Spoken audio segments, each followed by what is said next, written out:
ইরানের কাছে স্মরণকালের বড় প্রতিরোধের মুখে পড়ল ইসরায়েল ও যুক্তরাষ্ট্র। ২ মার্চ সোমবার যুদ্ধের তৃতীয় দিনটি ছিল ইরানের মিসাইল হামলার তীব্রতা এত বেশি ছিল যে আরব আমিরাত থেকে সারি সারি বিমান ও হেলিকপ্টার নিয়ে পালিয়ে যেতে দেখা যায় মার্কিন সেনাদের। সোমবার দিনের শুরুতে তেহরানে প্রথম বিমান হামলা চালায় ইসরায়েল ও যুক্তরাষ্ট্র। মার্কিন ইসরায়েলি হামলার পর পশ্চিম ইরানের সাঞ্জ বাজুরিয়ে শহরে ফুটে ওঠে পশ্চিমা ধ্বংসযজ্ঞ। হামলা হয় আহবাজেও। আবার দক্ষিণে বন্দর আব্বাসও শিকার হয় মার্কিন ইসরায়েলি বিমান হামলার। তবে মার্কিন ইসরায়েলি বিমান হামলার তুলনায় ইরানের প্রতিউত্তর ছিল খুবই ভয়াবহ। ইসরায়েলি আকাশ প্রতিরক্ষা ব্যবস্থা ভেদ করে নির্দিষ্ট লক্ষ্যে হামলে পড়ে ইরানি মিসাইলগুলো। ইসরায়েল ভূখণ্ডে মিসাইল পড়ার সময় ভয়ে পরিমরি করে দৌড়াতে দেখা যায় ফিলিস্তিনের দখলদার ইসরায়েলিদের। রাজধানী তেলাবিবে জরুরি সেবা দিতে বের হতে দেখা যায় অনেক পুলিশ, ফায়ার সার্ভিস ও অ্যাম্বুলেন্সকে, যা প্রমাণ করে বিশেষভাবে আক্রান্ত হওয়ার বিষয়গুলো। তৃতীয় দিনের অন্যতম ঘটনা ছিল মার্কিন ফাইটার জেট বিধ্বস্তের খবর।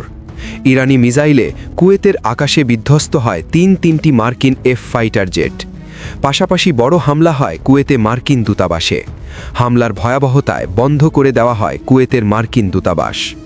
সূত্র জানায় সস্তা শাহেদ ১৩৬ ড্রোন দিয়ে হামলা চালানো হয় সেখানে।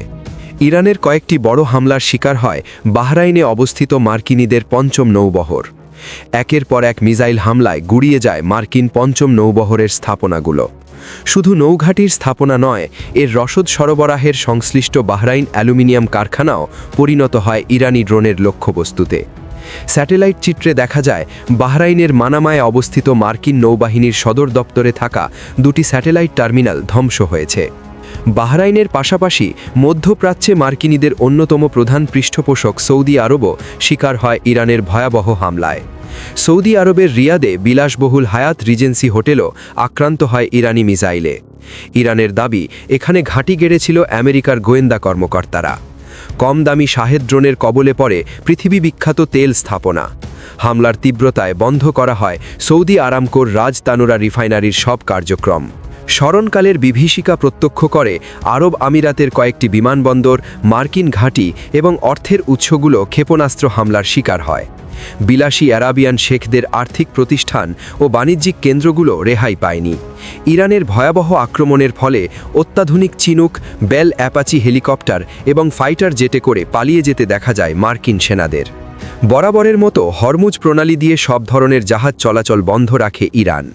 নিষেধাজ্ঞা অমান্য করায় এ পর্যন্ত যুক্তরাষ্ট্র ও পশ্চিমা সংশ্লিষ্ট 3টি তেল ট্যাঙ্কার আক্রমণের শিকার হয়েছে।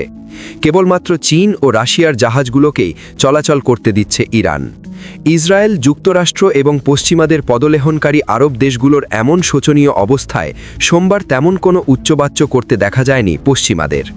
মার্কিন প্রেসিডেন্ট ডোনাল্ড ট্রাম্পকেও দেখা যায় বিমর্ষ অবস্থায়। সাংবাদিকরা তাকে হামলার উদ্দেশ্য নিয়ে জিজ্ঞাসা করলে কোনো উত্তর না দিয়ে তিনি চলে যান। এদিকে যুক্তরাষ্ট্রের সাথে কোনো সমঝোতা না করার কথা সাফ জানিয়ে দিয়েছেন ইরানের বর্তমান যুদ্ধের সর্বাধিনায়ক Ali Larijani. Ataur Rahman, right news.